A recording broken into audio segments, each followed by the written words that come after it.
Hello, friends. Let me ask you something. Have you ever found yourself sitting by the phone, just waiting? Waiting for that call from your kids, feeling a little knot in your stomach when the day gets late and you haven't heard from them? That feeling that your day isn't quite complete until you know what's happening in their world? Most of us think this is just a normal, loving part of being a parent. But in my practice, I have seen a hidden danger in this simple act of waiting. This constant state of dependence, of needing that phone call for your daily dose of happiness, does something to your body. It quietly floods your system with stress hormones like cortisol. Medical studies have shown that chronic loneliness and this very feeling of waiting can increase the risk of serious heart events by up to 30%. It isn't just making you sad, it is silently making you sick.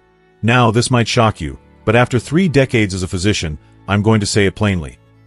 Believing that your children are the primary source of your happiness after 70 is one of the greatest threats to your physical and mental health. It is a trap. I'm not talking about theory. Just last year, a patient of mine, John, a wonderful retired engineer, came to see me. He was immensely proud of his kids, but after his wife passed, his world shrank to the size of his phone.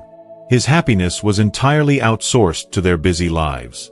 When they called, he was vibrant. When they didn't, he was a ghost in his own home, and his health paid the price. His blood pressure shot up, and he started having troubling memory lapses. But John's story didn't end there, and yours doesn't have to, either. In this video, we are going to build your personal roadmap to true independence and joy. We'll walk through 5 simple, powerful keys that you control. And please, make sure you stay with me until the very end. The 5th key is the one most people overlook. It's the anchor that holds everything else together, and frankly, it could change everything for you. I'm Dr. Miller, and everything we'll discuss is grounded in decades of clinical experience and well-established research. This is a health plan for your soul. Before we dive in, I truly want to know how many of you have faced this. If what I just shared feels familiar, please comment a simple yes below. It shows me you understand, and it shows others they are not alone. Okay, let's get started. Alright, let's begin with our first and most foundational key. Key number 1. The fortress of physical strength, reclaiming your body. The first mistake I see so often, and it breaks my heart every time, is people thinking that after a certain age, rest is always the best medicine. It starts innocently. You stop taking those evening walks because of an aching knee. You let your son or daughter carry in all the groceries from the car, thinking you're just being safe.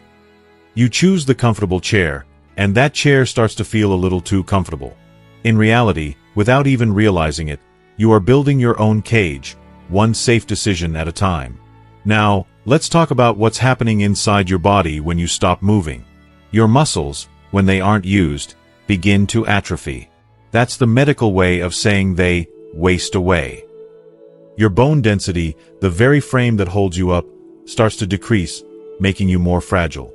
Your circulation slows down, which means less oxygen-rich blood is getting to your organs, and importantly, to your brain. And here's the core reason this becomes so critical after 60 or 70. When we're young, our bodies build muscle almost automatically. But as we age, that process slows way down. Your body becomes incredibly efficient. If you don't intentionally use your muscles, your body gets the signal that they're no longer needed, and it begins to decommission them. It is a true use it or lose it situation. And believe me, the stakes get higher every single year. This isn't some abstract theory. It's the reason you feel so stiff in the morning that it takes a while to get the engine running. It's why you get out of breath walking up a simple flight of stairs.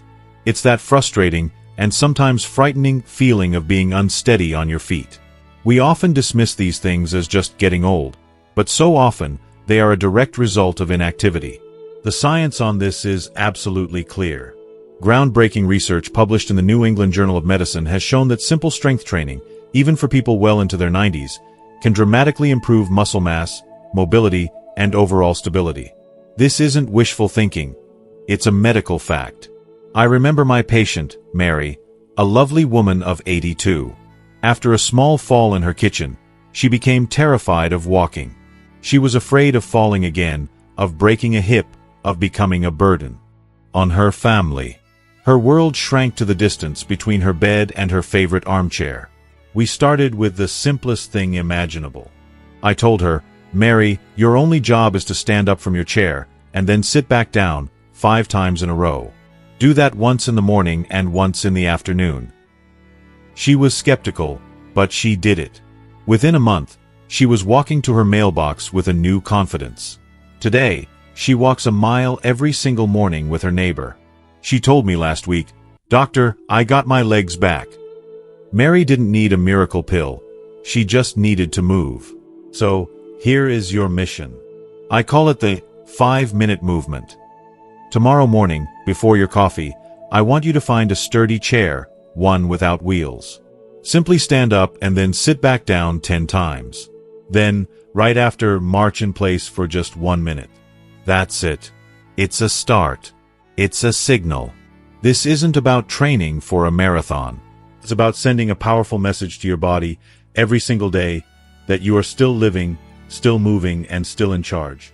So please, stop letting fear make you a prisoner in your own home. Start today. If you promise yourself to try just 5 minutes of movement tomorrow, comment moving below to make that commitment. Alright, now for the second key, which is just as important as the first. Key number 2. The garden of a curious mind.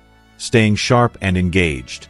The second trap I see people fall into is what I call the passive mind syndrome. You've worked hard your entire life. You've solved problems, managed budgets, and raised a family. And now, it feels like you've earned the right to just sit back, turn on the television, and let the world wash over you. But a mind left idle is like a garden left untended. At first, it's peaceful. But soon, the weeds of forgetfulness, of apathy, and of brain fog will quickly start to take over. Your brain is the most remarkable organ you possess. It has a magical quality called neuroplasticity.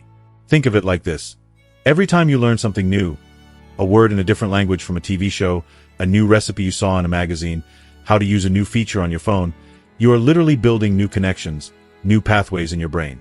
You are paving new roads that allow your thoughts to get around the traffic jams and roadblocks that come with age. The reason this becomes so vital in retirement is that for 40 or 50 years, our jobs provided a built-in mental gym. We had deadlines to meet, new challenges to overcome, and new information to process every single day. When that external stimulation is suddenly removed, our brain can slip into a low-power, coasting mode. It gets lazy. And that's where the frustrating symptoms begin. That's the brain fog that makes you feel like you're thinking through molasses. It's that moment you walk into the kitchen with purpose, only to stand there, completely blank, wondering what you came for. It's the struggle to recall a name that feels like it's right on the tip of your tongue. This isn't a sign that your mind is failing. It's a sign that your brain, like any muscle, is simply getting out of shape. The scientific evidence backing this is overwhelming. Decades of studies on what researchers call cognitive reserve show that people who engage in lifelong learning and mentally stimulating activities have a much lower risk of developing dementia and Alzheimer's disease. You are literally building a stronger, more resilient brain. I have a patient, Bill, a retired accountant. He was a brilliant man, his mind once sharp as a tack with numbers and spreadsheets. After he retired, he told me he felt lost.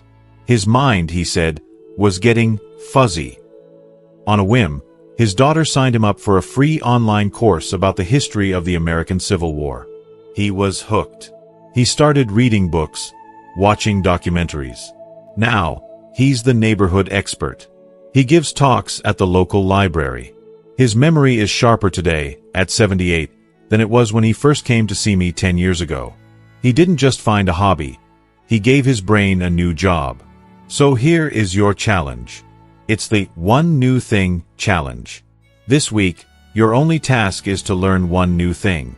It doesn't have to be big. Watch a documentary on a subject you know nothing about, like deep-sea exploration or ancient Egypt. Look up the lyrics to your favorite song from high school and learn the story behind them. Go to the library and check out a book from a section you've never, ever visited before. You have to feed your brain. It's hungry for more than just game shows and reruns. I'm curious. What's one topic you've always wanted to learn about? Share it in the comments. It might just inspire someone else. Now, we move to our third key, and this one deals with the heart. Key number 3. The tapestry of true social connection, building your circle. The third, and perhaps the most common and painful mistake, is allowing your entire social world to revolve around your children and grandchildren. They are a precious, wonderful part of your life. They are a source of immense joy. But they cannot be your entire life. When they are, you are setting yourself up for a world of quiet heartbreak and loneliness. Let's look at the science of this. The famous and long-running Framingham Heart Study found something astonishing. Loneliness has a physical impact on your health equivalent to smoking 15 cigarettes a day. Think about that. It directly contributes to chronic inflammation, which is the root of so many diseases, and it actively weakens your immune system, making you more vulnerable to illness. Loneliness is not just a feeling. It is a physical condition. The core reason this becomes such a challenge as we age is simple math. Our social circles naturally shrink. Old friends from work drift away. Neighbors move to be closer to their own kids. Some of our dearest friends face their own health challenges, and sadly, we lose people we love. It's a natural process of life, but if we don't actively, intentionally work to counteract it, isolation becomes inevitable. This is the source of that profound, deep sadness that can hit you on a Tuesday afternoon for no apparent reason. It's that feeling of being invisible, of thinking that if you disappeared, no one outside your immediate family would even notice for a few days. It's a feeling of not mattering in the wider world anymore. The evidence for the power of connection is undeniable. The Harvard Study of Adult Development, one of the longest and most comprehensive studies on human life ever conducted, found that the single biggest predictor of a happy, healthy, and long life was not cholesterol levels or wealth. It was the quality of one's relationships, especially with friends, peers, and the community. Think of my patient, Carol, a wonderful woman who lost her husband of 50 years. She told me, her voice trembling, "Dr. Miller, my kids are great. They call every Sunday. But the other 6 days of the week, they are so quiet. The silence in this house is deafening." I gently encouraged her to join the local senior center's book club. She was so hesitant. She said, "Oh, I'm not smart enough for that." But she went. Now, the book club ladies, as she calls them, are her lifeline. They check on each other if someone misses a meeting. They bring each other soup when they're sick. They laugh about things that only they, as women of their generation, would understand. Her children's calls are still the highlight of her Sunday. But now, they are the icing on a cake that is already rich and full. Your task is to find your third place.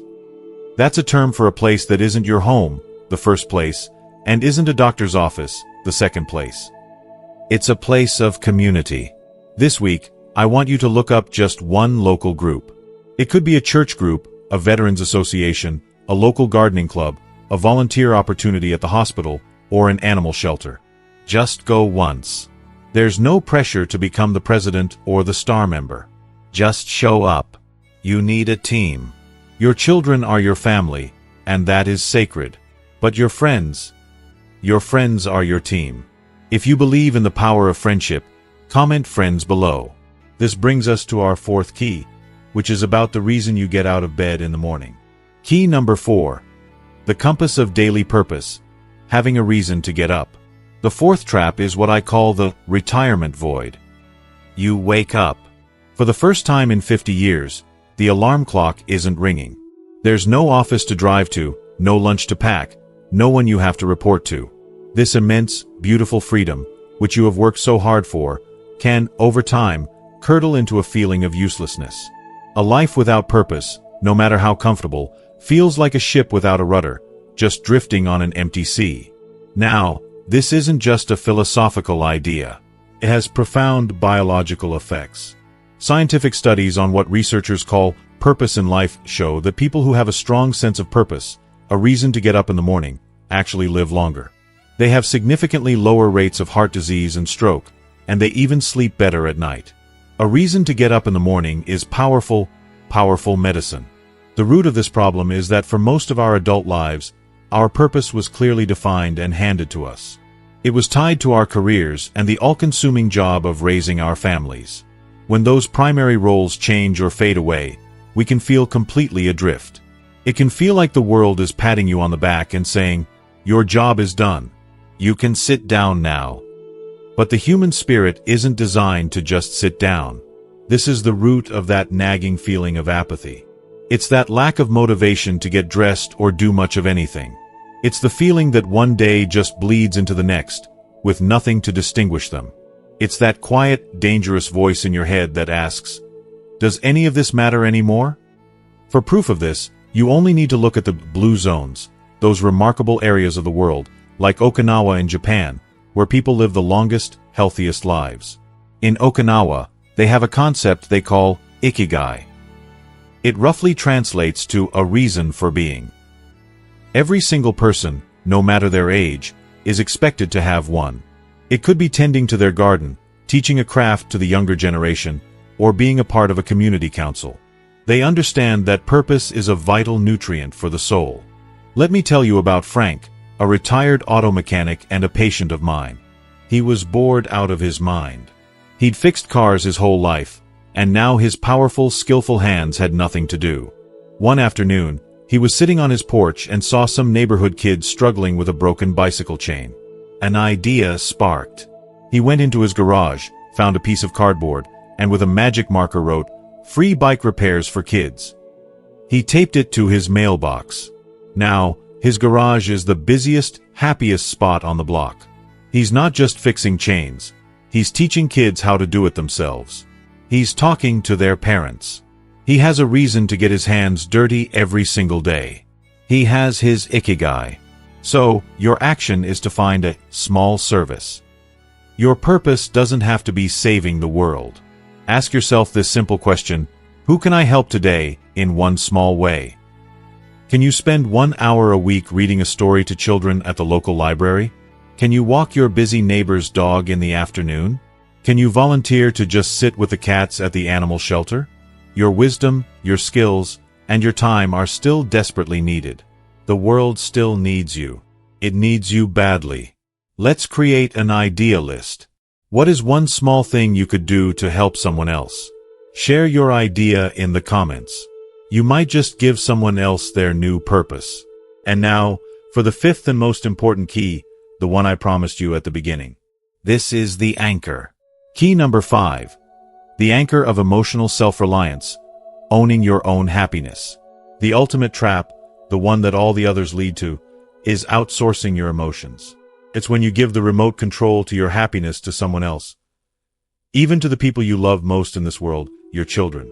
It's when their mood determines your mood. Their phone call, or lack of one, determines if you have a good day or a bad day.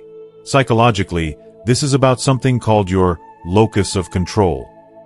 When your happiness depends on an external event, like that phone call, a visit, or a text message, you are living at the mercy of things you can't control. This creates a constant, low-grade hum of anxiety in your system. You are always waiting, always hoping. True, stable, and lasting well-being can only come from an internal source. From you. The core reason this is such a powerful and difficult habit to break is that, as a parent, your identity was forged in the fire of providing for and worrying about your children. For decades, their well-being was your primary job. It's a hard habit to unlearn. Shifting that intense focus from "are they okay?" to "am I okay?" can feel unnatural, even selfish, at first. But I am telling you, as your doctor, it is the most essential shift you can make for your health. This is why a missed call can completely ruin your whole day. It's why a short, distracted conversation with a busy son or daughter can make you feel hurt and resentful for hours. It's because you have unconsciously made their actions the barometer of your own self-worth and happiness. The wisdom to overcome this is ancient. Principles from both modern cognitive behavioral therapy and even ancient Stoic philosophy teach us the same thing. Our suffering rarely comes from events themselves, but from our interpretation of those events. A non-call from a busy son who's juggling work and his own kids doesn't mean he doesn't love me anymore. It simply means he is busy. Learning to separate those two things is the key to freedom. Let's go back to John, the patient I mentioned in the beginning. The real turning point for him wasn't when his kids started calling him more often. It was when he stopped needing them to. He started taking a walk every morning to a little coffee shop, just to read the newspaper and do the crossword puzzle. He found a small, quiet joy in the taste of his coffee, in the warmth of the morning sun on his face, in a simple conversation with a barista. He began, slowly but surely, to fill his own cup. So, here is your final and most powerful action. I call it the 5-minute joy journal. Every night before you go to bed, I want you to take a small notebook and write down one thing. Just one thing that brought you a moment of happiness or contentment today that had absolutely nothing to do with anyone else. Maybe it was the beautiful red cardinal you saw outside your window, the simple feeling of a warm shower, the deep satisfaction of finishing a crossword puzzle. Become the source of your own joy. This doesn't mean you love your kids any less. In fact, it allows you to love them more purely. It transforms your relationship from one of quiet neediness to one of pure, mutual, uncomplicated joy. It is the greatest gift you can give yourself. And frankly, the greatest gift you can give them. This is the big one. If you are ready to be the source of your own happiness, comment independent below. So, what happened to John? The man we met at the beginning, sitting and waiting by the phone? Today, John is thriving. He is a man transformed, not by some magic pill, but by small, daily choices. He takes a walk every morning, often with the friends he's made in his Civil War history class. He volunteers at the local library twice a week, helping children find books. His days are full. And when his kids call him now, the conversation is different. It's not a lifeline he's desperately grabbing for, his mood hanging on every word. It's a wonderful, joy-filled chat between a happy, independent father and the children he loves so dearly. He's no longer just a father waiting for his life to happen. He's John, a man living a full life on his own terms. And that brings us to the simple truth of it all. The secret to a truly golden age isn't about being surrounded 24/7. It's about building a life so strong, so interesting, and so full of your own purpose that your children's love can be what it was always meant to be, a beautiful, cherished part of your life, not the whole of it. As we wrap up, we've explored 5 powerful keys that can truly transform our golden years. But knowledge is only powerful when we put it into action. So now, I have one important question for you. What is the one commitment you are making to yourself after watching this video? It could be as simple as, I will take that 5-minute walk tomorrow morning. Or, I will look up a volunteer opportunity. Or maybe, I will call an old friend I haven't spoken to in years. Please, share your personal commitment in the comments below. Reading them inspires me, and it will inspire others here to take that first brave step. And if you found real value and inspiration in our time together, please show your support by giving this video a like. It truly helps more people, just like you, find this conversation. To ensure you continue on this journey with us and never miss another video full of life-changing wisdom, hit that subscribe button. It's more than just subscribing. It's joining a community of friends, all dedicated to living our best lives together. Finally, think of one person in your life who needs to hear this message today. A friend, a sibling, a neighbor. Please share it with them. You might just change their life. Thank you for spending your valuable time with me. Be well, be strong, and be joyful. I'll see you in the next video.